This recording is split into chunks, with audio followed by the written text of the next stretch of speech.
Non stop news నిర్మయేశ్వరి. నేను అనుశ్రీ. అన్నమయ్య జిల్లాలో TDP గూండాలు బరితెగించారు. రాయచోటి మార్కెట్ కమిటీ మాజీ వైస్ చైర్మన్ విజయభాస్కర్ పై మంత్రి రాంప్రసాద్ అనుచరులు దాడికి తెగబడ్డారు. టీడీపీ గూండాలు ఇనుపరాడ్లతో దాడి చేయడంతో విజయభాస్కర్ కు తీవ్ర గాయాలయ్యాయి.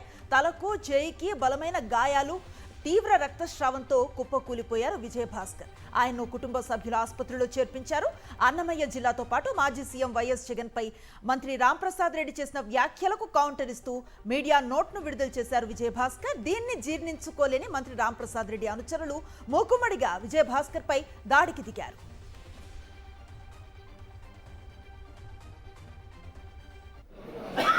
వాళ్ళు ఇష్టం వచ్చి కొడతారు, అడుక్కుంటే కాళ్ళు పట్టుకుంటే వదలలే. కొట్టి మళ్ళీ ఫోటోలు తీసుకొని పోతాను. తలగా వెళ్ళిపోయిన తర్వాత పడిపోయినా నేను చూడలేక పడిపోతే ఫోటోలు తీసుకొని పోతాను. ట్యూబ్ లైట్లతో కూడా కొట్టాను. ప్రెస్ మీట్ పెట్టారని చెప్పేసి రాంప్రసాద్ రెడ్డి మీద రాంప్రసాద్ రెడ్డి మనసులో వచ్చి వాళ్ళే కొట్టారు. ఈరోజు జిల్లా విడిపోయి ప్రెస్ మీట్ పెట్టారు. జగన్ సార్ మీద ఎమ్మెల్యే కూడా కాదు ఇట్లా అంటే దాని మీద ప్రెస్ మీట్ పెట్టారు. ప్రెస్ మీట్ పెట్టారని మా మీద ప్రెస్ మీట్ పెట్టారు వాళ్ళు అని చెప్పేసి ఈ ముందు ఇంట్లో దూరి నా మీద దాడి చేసి నన్ను చంపాలని పడిపోయిన తర్వాత వదిలేసి చచ్చిపోయినాను. మంత్రి రాంప్రసాద్ అనుచరుల దాడిలో గాయపడ్డ విజయభాస్కర్ చెప్పిన స్టేట్మెంట్ అది. కంప్లీట్ డీటెయిల్స్ అందిస్తారు మా కరెస్పాండెంట్ శ్రీనివాస్. అసలు ఏం జరిగింది? అన్నమయ్య జిల్లాలో ముఖ్యంగా ఏదైతే మంత్రి రాంప్రసాద్ రెడ్డి ఆధ్వర్యంలో ఒక ఆటవిక రాజ్యమవుతుందనేది అయితే స్పష్టంగా చెప్పొచ్చు. ఎందుకంటే వైఎస్ఆర్ కాంగ్రెస్ పార్టీ శ్రేణుల్ని టార్గెట్ చేస్తూ దాడులు చేస్తున్న పరిస్థితి ఉంది. గతంలో కూడా ఒక ఎంపీపీకి సంబంధించి ఇంటి మీద దాడి చేసి తీవ్రంగా కొట్టినటువంటి పరిస్థితి ఉంది. అంతేకాకుండా మొత్తం ఇల్లంతా కూడా ధ్వంసం చేసిన పరిస్థితి. ఇప్పుడు తాజాగా ఏదైతే అన్నమయ్య జిల్లాని రెండుగా ముక్కలు చేసినటువంటి నేపథ్యంలో కొంత ప్రెస్ మీట్ పెట్టి ఏదైతే వైఎస్ జగన్మోహన్ రెడ్డిని విమర్శించారనేటువంటి ఉద్దేశంతో మంత్రి మీద ప్రెస్ మీట్ పెట్టి మాట్లాడిన నేపథ్యంలోనే ఇంకా తమను విమర్శించడానికి కానీ మాట్లాడటానికి కానీ వీల్లేదు, తమపై ప్రెస్ మీట్ పెట్టడానికి వీల్లేదని చెప్పేసి మూకుమ్మడిగా దాదాపుగా ఒక 50 మంది కర్రలు రాడ్లు తీసుకుని లైట్లన్నీ వీధిలో ఉన్నటువంటి లైట్లన్నీ కూడా పగలగొట్టేసి ఇంటి మీద దాడి చేసినటువంటి పరిస్థితి స్పష్టంగా ఉంది. అతనికి తీవ్రమైనటువంటి తలకి గాయాలైతే అంత పాశవికంగా వ్యవహరించారంటే గాయాలైనటువంటి మనిషిని కూడా ఏదైతే విజయభాస్కర్ ఉన్నారో ఆయన ఫోటోలు తీసుకొని మరి మంత్రికి పంపించారో లేకపోతే మంత్రి అనుచరులకు పంపించారో కూడా దాదాపు అయితే మొత్తం మీద ఫోటోలు కూడా తీసుకొని అతని మీద దాడి చేసిన ప్రూఫ్లు కూడా తెలుగుదేశం పార్టీ వాళ్ళు ఫోటోలు తీసుకొని పోయినటువంటి పరిస్థితి అయితే ఉంది. ఇంత దారుణమైనటువంటి హుటాహుటిన సంఘటన తెలిసిన తర్వాత ఒక్కసారిగా ఫ్లాష్ వచ్చేసి దాడి చేసి తీవ్రంగా కొట్టి తలలు పగలగొట్టేసి అత్యాచారం చేసినటువంటి నేపథ్యం ఉంది. వైఎస్ఆర్ కాంగ్రెస్ పార్టీ శ్రేణులు సంఘటన తెలుసుకొని ఏదైతే అతన్ని ప్రభుత్వ ఆసుపత్రిలో చేర్చారో ప్రస్తుతానికైతే పోలీసులు కూడా వచ్చి కేసు నమోదు చేయాలని చెప్పేసి డిమాండ్ చేస్తున్నటువంటి పరిస్థితి అయితే స్పష్టంగా ఉంది. కేవలం ఒక ప్రెస్ మీట్ పెట్టారు, భావ ప్రకటన స్వేచ్ఛలు ప్రెస్ మీట్ పెట్టి తమ అభిప్రాయాన్ని వ్యక్తం చేశారనే ఉద్దేశంతోనే మంత్రికి వ్యతిరేకంగా కానీ తెలుగుదేశం పార్టీకి కుటుంబ ప్రభుత్వానికి వ్యతిరేకంగా ఈ విధంగా ప్రెస్ మీట్లు పెట్టడానికి వీల్లేదని ఒక హుకుం జారీ చేస్తున్నటువంటి పరిస్థితి అయితే అన్నమయ్య జిల్లాలో ముఖ్యంగా రాయచోట్ల రాజ్యమవుతుంది. Right, thank you Srinivas. మిగతా అప్డేట్స్ చూద్దాం. విజయవాడ భవానీపురంలో 42 నిర్మాణాలు కూల్చివేశారు అధికారులు. కోర్టు ఆదేశాలతో భారీ బందోబస్తు మధ్య ఇళ్లను కూల్చేశారు. లక్ష్మీరామ కోఆపరేటివ్ బిల్డింగ్ సొసైటీకి అనుకూలంగా కోర్టు తీర్పు రావడంతో 42 ఇళ్లను నేలమట్టం చేశారు అధికారులు. కూల్చివేతలు ఆపాలి అంటూ బాధితులు సుప్రీంకోర్టును ఆశ్రయించారు. సుప్రీంకోర్టు స్టే ఇచ్చింది. అయితే స్టే ఆర్డర్ రాకముందే 42 ఇళ్లను కూల్చేశారు అధికారులు. మొత్తం కూల్చివేతలు పూర్తయ్యాక స్టే ఆర్డర్ చేతికందింది. దీంతో బాధితులు కన్నీరు మున్నీరయ్యారు. ఇప్పుడు తమ ఇళ్లను ఎవరు కట్టిస్తారంటూ ప్రశ్నిస్తున్నారు బాధితులు.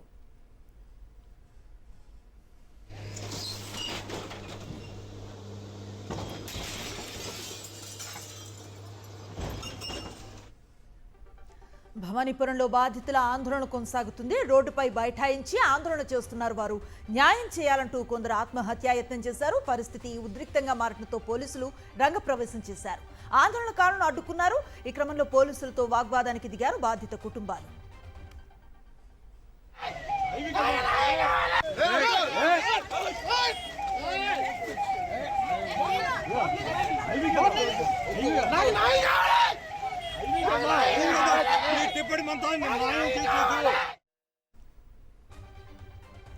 చంద్రబాబు ప్రభుత్వం జల్సాలకు అడ్డు అదుపు లేకుండా పోతుంది. కరకట్ట ప్యాలెస్ కు కోట్ల రూపాయలు దుబారా చేస్తున్నారు.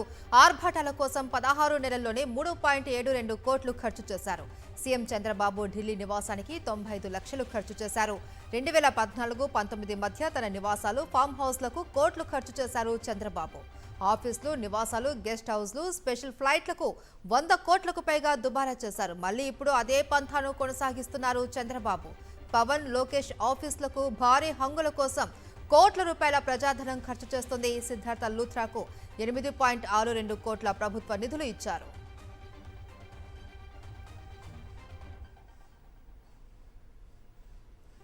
సంపద సృష్టించి హామీలు అమలు చేస్తామంటూ అధికారంలోకి వచ్చిన చంద్రబాబు ఆ హామీలకు తిలోదకాలు ఇవ్వటమే కాకుండా రాష్ట్రాన్ని రుణ భారంతో ముంచెత్తుతున్నారు. అయితే ఏపీ ఖజానా ఖాళీ అంటూ చంద్రబాబు తాజాగా వ్యాఖ్యానించడం సంపద సృష్టి చేత కాలేదని తేలిపోయింది. ఏడాదిన్నర పాలనలో చంద్రబాబు ప్రభుత్వం ఏకంగా 2,66,175 కోట్ల అప్పులు చేసింది. తద్వారా ప్రజలపై భారీగా రుణ భారాన్ని మోపింది. చంద్రబాబు ప్రభుత్వం మంగళవారం బడ్జెట్ లోపల 3,000 కోట్ల అప్పు చేసింది. ఇక అప్పు కావాలంటే ఇచ్చేవారు కూడా లేరంటూ చంద్రబాబు చెప్పారు. ఖజానా ఎతికినా కూడా డబ్బులు దొరికే పరిస్థితి లేదు. అప్పు కావాలంటే ఇచ్చేవాళ్ళు కూడా లేరు. ఒక పక్కన అప్పులు చేయడానికి అవకాశం కూడా లేదు. ఎందుకంటే గవర్నమెంట్ ఆఫ్ ఇండియాలో నిబంధనలు ఉంటాయి. FRBM అని ఉంటుంది. ఇంత ఆదాయం ఇంత అప్పు చేయొచ్చు, దానికంటే ఎక్కువ చేయడానికి వీలు లేదు. విశాఖలో నెలకొల్పబోయే డేటా సెంటర్ అదానీ డేటా సెంటరే అని గత వైఎస్ఆర్సీపీ ప్రభుత్వ హయాంలో కుదిరిన ఒప్పందమే అని మరోసారి స్పష్టమైంది. వైఎస్ జగన్మోహన్ రెడ్డి కూడా మొదటి నుంచి అదే చెబుతూ వచ్చారు. ఇప్పుడు ఎట్టకేలకు ఆ విషయాన్ని స్వయంగా చంద్రబాబు ప్రభుత్వమే ఒప్పుకుంది. తాజాగా డేటా సెంటర్ కోసం భూ కేటాయింపులు చేస్తూ చంద్రబాబు ప్రభుత్వం జీవో విడుదల చేసింది. అందులో Adani infra, Adani connects India, Adani power కు భూ కేటాయింపు చేస్తున్నట్లు ప్రకటించింది. అడవివరంలో 120 ఎకరాలు, తుర్లవాడలో 200 ఎకరాలు, రాంబిలిలో 160 ఎకరాలు, మొత్తం 480 ఎకరాలు అదానీ సంస్థలకు కేటాయిస్తున్నట్లు ఉత్తర్వుల్లో వెల్లడించింది. రైడెన్ ఇన్ఫోటెక్ ఇండియా నోటిఫైడ్ పార్ట్నర్లుగా అదానీ, భారతీ ఎయిర్టెల్కు భూ కేటాయింపు చేస్తూ అన్ని రాయితీలు కల్పించాలి అని కూటమి ప్రభుత్వం స్పష్టమైన ఆదేశాలు ఇచ్చింది.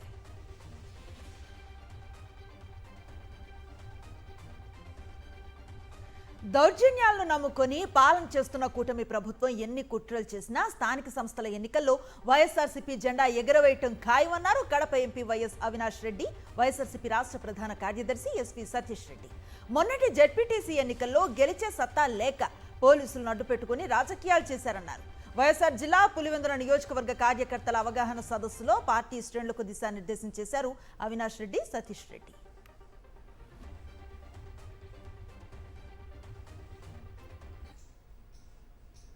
రైతు నమ్ముకొని ఈ నియోజకవర్గంలో కానీ రాష్ట్రంలో కానీ తెలుగుదేశం పార్టీ రాజకీయాలు చేసిన పరిస్థితికి వచ్చింది. మన వాళ్ళ మీద దాడి జరిగితే మనం కంప్లైంట్ ఇస్తే ఆ పక్క కేసు కట్టకుండా అటువైపు నుంచి మళ్ళా కౌంటర్ కేసు మళ్ళా కౌంటర్ కేసు. ఖచ్చితంగా ఎలక్షన్ రోజు మనమందరం కూడా జగన్మోహన్ రెడ్డి గారు ప్రతి ఒక్కరు కూడా రాబోయే ఎన్నికలను మరి ప్రతిష్టాత్మకంగా మనమందరం కూడా తీసుకుందామనే విషయాన్ని కూడా మేము మనం చేస్తా ఉన్నాం. ఈ రాష్ట్రంలో ఉన్నటువంటి ప్రజలను, ఈ రాష్ట్రంలో ఉన్నటువంటి తెలుగుదేశం పార్టీ కార్యకర్తలను ఒకటి అడుగుతున్నాను. మీరు ఇచ్చేటువంటి సూపర్ 6 ఒక్కసారి మీరు రివ్యూ చేసుకోండి. ఆ యొక్క కాంప్లీట్ ఒకసారి తీసుకోండి. సూపర్ 6 లో ప్రధానమైనటువంటి హామీ ఏదైనా ఉందంటే రాష్ట్రంలో ఉన్నటువంటి 18 సంవత్సరాలు దాటేటువంటి ప్రతి మహిళకు 1,500 రూపాయలు నెల ప్రకారం 18,000 రూపాయలు సంవత్సరానికి ఇస్తానని చెప్పారు. ఏమమ్మా మీ వాడల్లో కానీ మీ ఊళ్ళో కానీ ఎక్కడైనా ఏ మహిళకైనా ఒక రాగిన పైసా వచ్చింది అని చెప్పి నేను అడుగుతున్నా. ప్రతి నెల జీతాలు అందక అర్ధాకలితో అలమటిస్తున్న కార్మికులపై స్టీల్ యాజమాన్యం ఉక్కుపాదం మోపింది. జీతాల విషయంలో యాజమాన్యం తాను అనుకున్నదే చేసింది. దేశంలో ఎక్కడా లేని విధంగా ఉత్పత్తికి జీతాలకు ముడిపెట్టి ఈ మధ్యనే విడుదల చేసిన దుర్మార్గమైన సర్క్యులర్ ప్రకారం కార్మికుల జీతాల్లో 66% వరకు కోత పెట్టారు. యావరేజ్గా కార్మికుల జీతాలు 20 నుంచి 30% వరకు తగ్గాయి. యాజమాన్యం తీసుకున్న నిర్ణయాన్ని వ్యతిరేకిస్తూ కార్మికులు అడ్మిన్ భవనం వద్ద నిరసన చేపట్టారు. తగ్గించిన జీతాలను వెంటనే విడుదల చేయాలి అని డిమాండ్ చేశారు.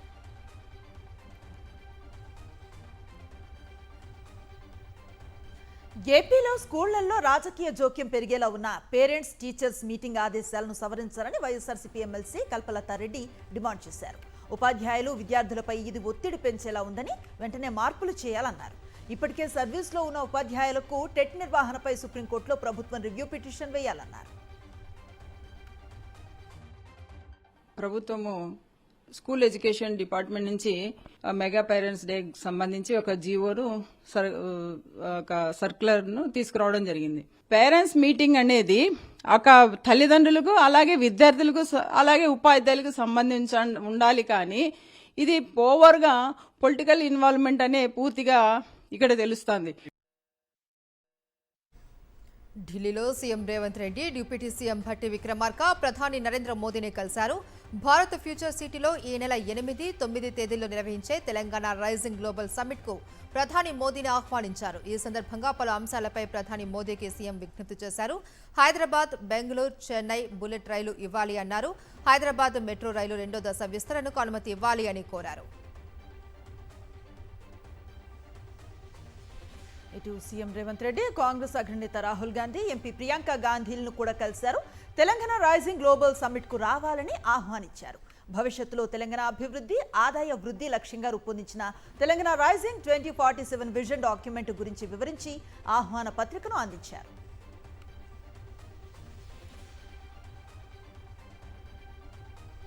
సిద్దిపేట జిల్లా హుస్నాబాద్ లో పర్యటించారు ముఖ్యమంత్రి రేవంత్ రెడ్డి.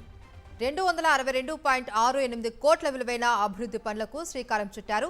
తెలంగాణలో ఉద్యోగాల భర్తీపై సీఎం రేవంత్ కీలక ప్రకటన చేశారు.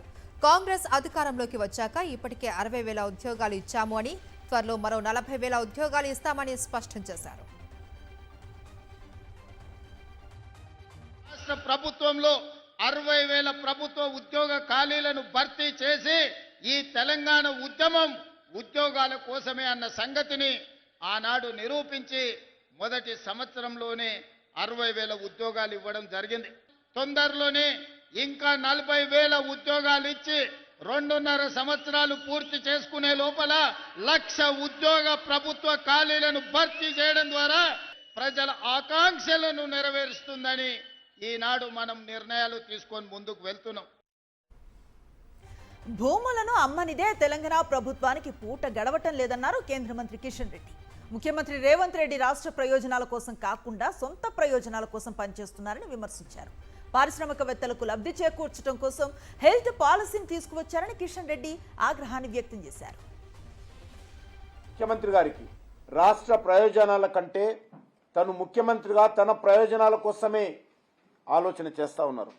ఈరోజు అనేక మంది పారిశ్రామికవేత్తలకు లబ్ధి చేకూర్చడం కోసం ఈ యొక్క 22 ఇండస్ట్రియల్ ఎస్టేట్లను సుమారు 9,000 ఎకరాల భూమిని ఆ ఇండస్ట్రీస్ను బయటికి పంపించి దానికి కమర్షియల్గా జోన్స్గా మార్చేటువంటి ప్రయత్నం చేయాలని చెప్పి జీవో తీయడం జరిగింది. ఇది పూర్తిగా ఏకపక్షంగా రాష్ట్ర ప్రభుత్వం తీసుకొచ్చింది. పారిశ్రామికవేత్తలకు కాంగ్రెస్ ప్రభుత్వం పెద్దపీట వేస్తుంది అన్నారు మంత్రి పొంగులేటి శ్రీనివాసరెడ్డి. రాష్ట్రంలో పారిశ్రామిక అభివృద్ధికి ఊతమిస్తున్నాము అని తెలిపారు. జీహెచ్ఎంసీ పరిధిలో కాలుష్యాన్ని తగ్గించేందుకు పరిశ్రమల తరలింపు అని వివరించారు. ప్రజలకు ఇబ్బందులు లేకుండా కాలుష్యాన్ని వెదజల్లే పరిశ్రమలను తరలించే ప్రక్రియ జరుగుతుంది అన్నారు. ప్రభుత్వ నిర్ణయంతో పారిశ్రామిక రంగానికి ఎలాంటి నష్టం జరగదు అని మంత్రి పొంగులేటి స్పష్టం చేశారు. ఈ ఇండస్ట్రియల్ ల్యాండ్ కన్వర్షన్ అసలు ఎవరు చేయాలన్నారు, ఈ ఇండస్ట్రీస్ ని ఎవరు షిఫ్ట్ చేయాలన్నారు, ఈ కన్వర్షన్ అనేది లిమిటెడ్ గా కేస్ బై కేసు ఆనాడు వాళ్ళు ఎందుకు చేశారు, మేము ఎందుకు ఓపెన్ చేశాము, మా స్వార్థం ఏంది, వాళ్ళ స్వార్థం ఏందో నీకు కనపడింది. కేస్ బై కేసు చేస్తున్నందుకు మా స్వార్థం ఓపెన్ పెడితే ఏంటి దీంట్లో? సో పారిశ్రామికవేత్తలకి ఈ ప్రభుత్వము వ్యక్తిని ఎవరని చూడకుండా పెద్దపేట పారిశ్రామికవేత్తలకి ఈ ప్రభుత్వం ఇండస్ట్రీని ఎంకరేజ్ చేసే దాంట్లో చాలా పర్ఫెక్ట్ గా ఉంది. పవన్ కళ్యాణ్ పై మరోసారి Jadcherla MLA Anirudh Reddy hot comments చేశారు. ఇప్పటి వరకు పవన్ ఎందుకు క్షమాపణలు చెప్పలేదని ప్రశ్నించారు. తెలంగాణ ప్రజలను రాక్షసులతో పోల్చడం సరికాదన్నారు. జడ్చర్లలో పవన్ సినిమాలను ఆడనివ్వమని హెచ్చరించారు అనిరుద్ రెడ్డి. జరిగింది క్షమాపణ చెప్పాలని చెప్పి, కానీ ఈ రోజు వరకు అసలు స్పందించడం కూడా లేదు పవన్ కళ్యాణ్ గారు. అంటే నేను తమిళనాడు పోతే నాకు రెడ్ కార్పెట్, ఢిల్లీకి పోతే నాకు రెడ్ కార్పెట్, ఎవరు ఏమి పీక్తారని చెప్పి అని అనుకుంటున్నారా? నేను ఈ రోజు జడ్చర్ల నియోజకవర్గం ఎమ్మెల్యేగా చెప్తున్నాను, జడ్చర్లలో మాత్రం నీ సినిమా ఆడదు. జడ్చర్ల యువకులకు చెప్తున్నాను, మనని నరదిష్టి అని రాక్షసులతో పోల్చడం మాత్రం కరెక్ట్ కాదు. తెలంగాణ ప్రజలకి క్షమాపణ చెప్పాల్సిందే. తిరుపతి కేంద్రంగా బాలాజీ రైల్వే డివిజన్ ఏర్పాటు చేయాలి అని రైల్వే మంత్రి అశ్విని వైష్ణవ్కు వైఎస్ఆర్సీపీ ఎంపీలు గురుమూర్తి మేడ రఘునాథరెడ్డి విజ్ఞప్తి చేశారు. తిరుపతి రైల్వే వ్యవస్థను బలోపేతం చేయడం, ప్రయాణికులకు మెరుగైన సౌకర్యాలు కల్పించడం కోసం వెంటనే చర్యలు తీసుకోవాలి అని తెలిపారు. దేశంలోనే తిరుపతి అత్యంత రద్దీ ఉన్న పుణ్యక్షేత్రమని రైల్వే మంత్రికి వైఎస్ఆర్సీపీ ఎంపీలు వివరించారు. బాలాజీ డివిజన్ ఏర్పాటు అంశంపై పార్లమెంట్లో ప్రస్తావించిన కేంద్ర మంత్రి దృష్టికి తీసుకెళ్లారు. ప్రజల డిమాండ్ మేరకు వెందోడు, నాయుడుపేట రైల్వే స్టేషన్లలో పలు ఎక్స్ప్రెస్ రైళ్లకు స్టాపేజీలు కల్పించాలి అని కోరారు. ఇన్నాళ్లు అర్హులైన లబ్ధిదారులకు పెన్షన్లు నిలిపివేసిన కూటమి ప్రభుత్వం కొత్త తరహా కోతలకు సిద్ధమైంది. పెన్షన్ డబ్బులో కోత పెట్టి వాటిని ఇంటి పన్ను కింద జమ చేసుకుంటోంది. ఈ ఏడాదే కాదు, వచ్చే ఏడాదికి సంబంధించిన ఇంటి పన్ను డబ్బు కూడా కట్ చేసుకోవటం తీవ్ర విమర్శలకు తావిస్తోంది. అయితే పెన్షన్ల కోతకు సంబంధించి తమకు స్పష్టమైన ఆదేశాలు ఉన్నాయని సిబ్బంది చెప్పడం విస్మయానికి గురి చేస్తోంది.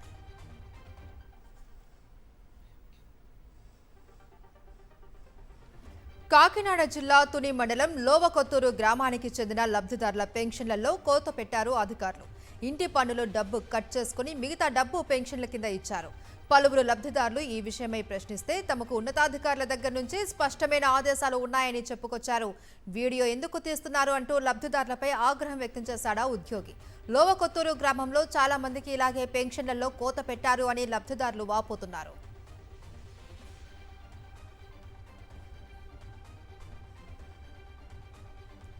దిత్వా తుఫాన్ ప్రభావంతో నెల్లూరు జిల్లాలో పలు ప్రాంతాల్లో ఎడతెరిపి లేకుండా వర్షాలు కురుస్తున్నాయి. దీంతో లోతట్టు ప్రాంతాలు జలమయమయ్యాయి. నగరంలో పలు ఇళ్లలోకి వర్షపు నీరు చేరింది. వాగులు, వంకలు పొంగటంతో పలు రహదారులపైకి భారీగా వరద నీరు చేరింది. ఇటు అన్నమయ్య జిల్లా రైల్వే కోడూరు నియోజకవర్గంలో 4 రోజులుగా వర్షాలు పడుతున్నాయి. వాగులు, వంకలు పొంగి పొర్లుతున్నాయి. చెరువులు, కుంటలు జలకలను సంతరించుకున్నాయి. గుంజన నది ఉధృతంగా ప్రవహిస్తోంది.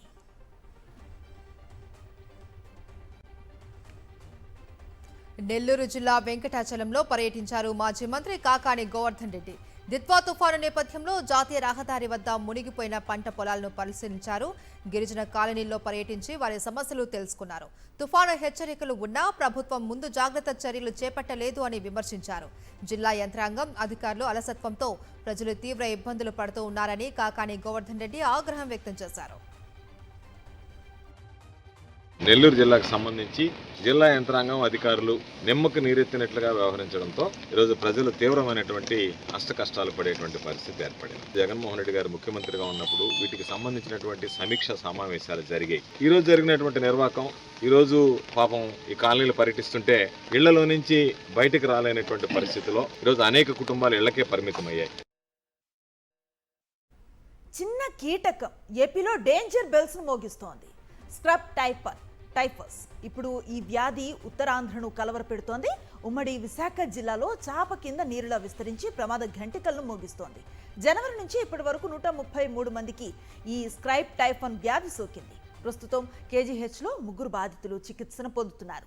స్క్రైబ్ టైఫన్ కారణంగా ప్రాణాలు పోయే ప్రమాదం 1% అయినప్పటికీ మల్టీ ఆర్గన్ డ్యామేజ్ ఎక్కువ నష్టాన్ని కలిగిస్తుందని డాక్టర్స్ చెబుతున్నారు.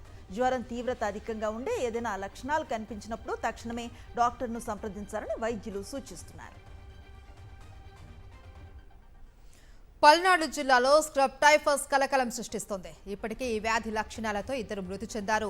ముప్పాళ్ల మండలం రుద్రవరంకు చెందిన ఇంటర్ విద్యార్థిని జ్యోతి జ్వరం, ఒంటి నొప్పులతో ఆసుపత్రిలో చికిత్స పొందుతూ 20 రోజుల క్రితం మృతి చెందింది. రాజుపాలెం ఆర్ఆర్ సెంటర్కు చెందిన వృద్ధురాలు నాగమ్మ కూడా జ్వరంతో చికిత్స పొందుతూ కొద్ది రోజుల క్రితమే మృతి చెందింది. అయితే ఇద్దరు శాంపిల్స్ టెస్టుల కోసం ముంబై పంపించారు. స్క్రబ్ టైఫస్తో మృతి చెందినట్లు రిపోర్టుల్లో ఉందని ప్రచారం జరుగుతుంది.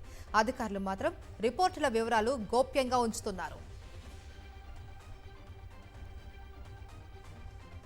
హైదరాబాద్ కోకాపేట్ నియోపోలిస్ భూములకు 3వ విడత వేలం ముగిసింది. ఫ్లాట్ నెంబర్లు 19, 20లో 8.04 ఎకరాలకు హెచ్ఎండిఏ అధికారులు వేలం నిర్వహించారు. ఫ్లాట్ నెంబర్ 19లో ఎకరానికి 131 కోట్లు పలకగా ఫ్లాట్ నెంబర్ 20లో ఎకరానికి 118 కోట్ల ధర పలికింది. 8.04 ఎకరాలకు గాను హెచ్ఎండిఏకి 1000 కోట్ల ఆదాయం వచ్చింది. 3 విడతల్లో 6 ఫ్లాట్లలో 27 ఎకరాలకు 3,708 కోట్ల ఆదాయం వచ్చింది.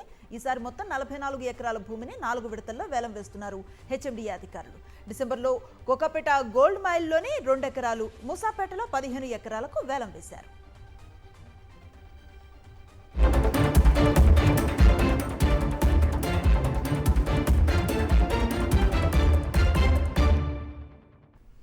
జాతీయ వార్తలు చూద్దాం. రష్యా అధ్యక్షుడు వ్లాదిమిర్ పుతిన్ రేపు భారత్కు రానున్నారు.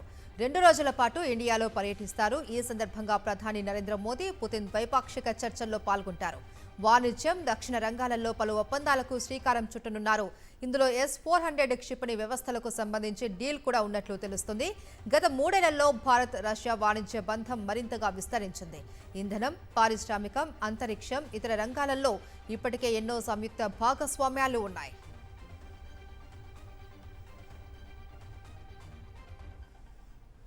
దేశవ్యాప్తంగా చర్చనీయాంశంగా మారిన ఓటర్ల జాబితా ప్రత్యేక సమగ్ర సవరణపై ప్రధాని నరేంద్ర మోదీ కీలక వ్యాఖ్యలు చేశారు. ఎస్ఐఆర్ ప్రక్రియ పారదర్శకంగా జరగాలన్నారు. దీనిని సంక్లిష్టం చేయకూడదని వ్యాఖ్యానించారు. బెంగాల్లో ఎస్ఐఆర్ ప్రక్రియ సులభంగా సాగేలా చూడాలని బీజేపీ ఎంపీలకు మోదీ సూచించారు. పార్లమెంట్ శీతాకాల సమావేశాలు జరుగుతున్న వేళ పశ్చిమ బెంగాల్కు చెందిన బీజేపీ ఎంపీలతో ప్రధాని సమావేశమయ్యారు. 2026 అసెంబ్లీ ఎన్నికల్లో బెంగాల్లో బీజేపీ విజయమే ఎజెండాగా పనిచేయాలంటూ దిశానిర్దేశం చేశారు. పార్లమెంటు శీతాకాల సమావేశాల సందర్భంగా కాంగ్రెస్ రాజ్యసభ ఎంపీ రేణుకా చౌదరి వ్యవహారం తీవ్ర వివాదాస్పదంగా మారింది. మొన్న పార్లమెంటుకు సునకాన్ని తీసుకొచ్చిన రేణుకా తాజాగా మీడియా ముందు కుక్కలా అరవడం వివాదానికి దారితీసింది. కరిచే వాళ్లంతే హౌస్లోనే ఉన్నారు అంటూ రేణుకా చౌదరి చేసిన వ్యాఖ్యలపై ప్రివిలేజ్ మోషన్ నోటీసులు ఇచ్చేందుకు అధికార పక్షం యోచిస్తుంది. దీనిపై రిపోర్టర్ ప్రశ్నించగా భౌ భౌ అని అరిచారు రేణుకా చౌదరి.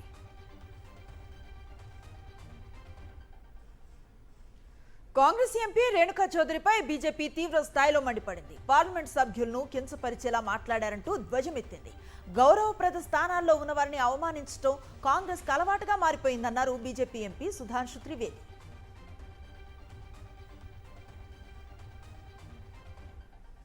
కేంద్రం నూతనంగా ప్రవేశపెట్టిన లేబర్ కోడ్స్ కు వ్యతిరేకంగా పార్లమెంటు ప్రాంగణంలో ఇండియా కూటమి పార్టీలు ఆందోళన చేపట్టాయి.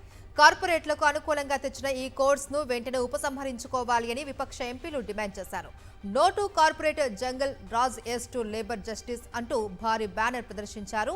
సోనియా గాంధీ, రాహుల్ గాంధీ, మల్లికార్జున ఖర్గే, ప్రియాంక వాద్రా, డీఎంకే కనుమొలి సహా ఇండియా కూటమికి చెందిన పలువురు విపక్ష ఎంపీలు ఈ ధర్నాలో పాల్గొన్నారు. కొత్త లేబర్ కోడ్స్ ను విత్డ్రా చేసుకోవాలి అంటూ నినాదాలు చేశారు. సంచార్ సాథీ యాప్ విషయంలో కేంద్రం యూటర్న్ తీసుకుంది. మొబైల్స్లో ఈ యాప్ను ప్రీ ఇన్స్టాల్ చేయాలనే నిబంధనను వెనక్కి తీసుకుంది. ఫోన్లలో Sanchar Saathi app pre installation తప్పనిసరి కాదని ప్రకటించింది. దేశంలో విక్రయించే సెల్ ఫోన్స్లో సంచార్ సాథీ యాప్ను ముందే ఇన్స్టాల్ చేయాలని కేంద్ర టెలికాం శాఖ ఇటీవల ఆదేశాలు జారీ చేసింది.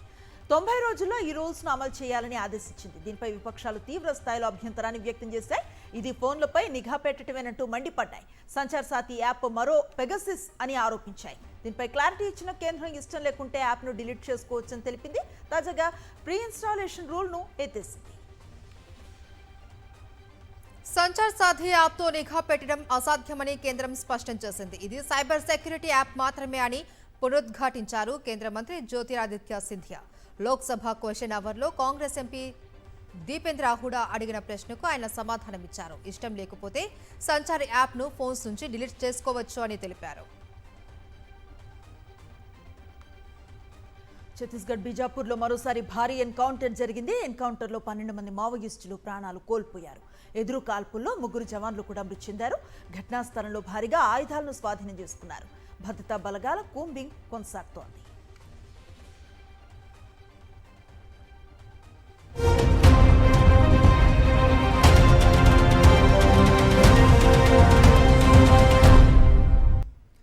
ఇంటర్నేషనల్ అప్డేట్స్ చూద్దాం. దిత్వా తుపాను విధ్వంసానికి శ్రీలంక కకావికలమైంది. వరదల్లో చనిపోయిన వారి సంఖ్య 400 దాటిపోయింది. ఇప్పటి వరకు 465 మంది చనిపోగా మరో 366 మంది ఆచూకీ తెలియడం లేదు. 2 లక్షల మందికి పైగా జనం నిరాశ్రులయ్యారు. భారీ వర్షాలకు వరదలు ముంచెత్తడంతో పాటు అనేక చోట్ల కొండ చర్యలు విరిగిపడ్డాయి. దీంతో గ్రామాలే తుడిచిపెట్టుకుపోయిన పరిస్థితి. రాజధాని కొలంబో సహా అనేక ప్రాంతాలు ఇప్పటికీ ముంపులోనే ఉన్నాయి. వరద ప్రభావిత ప్రాంతాలలో శ్రీలంక ఆర్మీ సహాయక బృందాలు రెస్క్యూ ఆపరేషన్స్ చేపడుతున్నాయి. కష్టకాలంలో పొరుగు దేశానికి భారత్ అన్ని విధాల అండగా నిలుస్తోంది. ఆపరేషన్ సాగర్ బంధు ద్వారా చేయూతనందిస్తోంది. కాగా వరద సాయం విషయంలోనూ దాయాది పాకిస్తాన్ పరువు పోగొట్టుకుంది. శ్రీలంకకు ఎక్స్పైర్ అయిన ఆహార పదార్థాలు, ఔషధాలు పంపటం తీవ్ర చర్చనీయాంశంగా మారింది. దీనికి సంబంధించి కొలంబోలో ఇస్లామాబాద్ హైకమిషన్ పోస్ట్ చేసిన ఫోటోలు సోషల్ మీడియాలో వైరల్గా మారాయి. ఈ ఫుడ్ ప్యాకెట్స్ 2024లోనే కాలం చెల్లినట్లుగా ఉన్నాయి.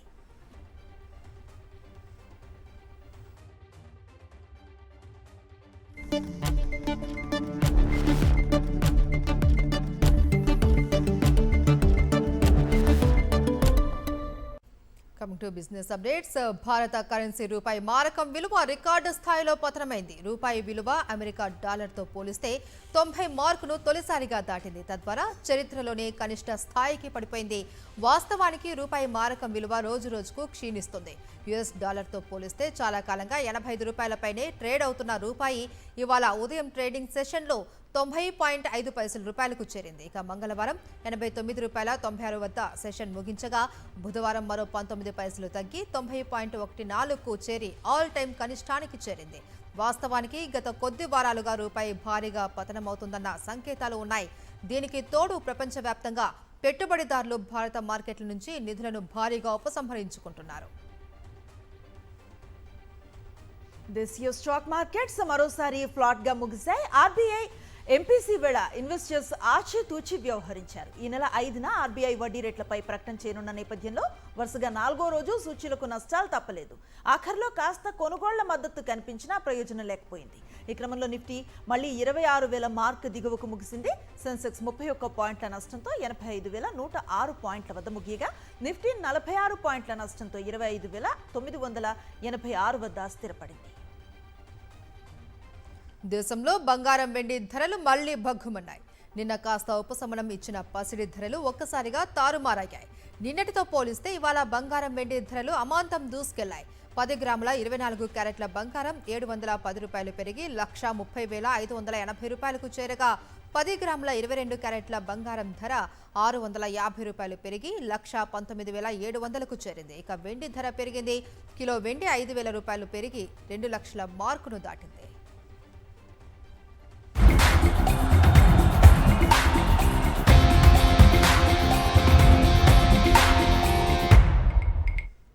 స్పోర్ట్స్ అప్డేట్స్ చూద్దాం. వన్డేలో సూపర్ ఫామ్ తో అదరగొడుతున్నాడు team India star batter Virat Kohli. Raipur match లో సెంచరీ బాదాడు.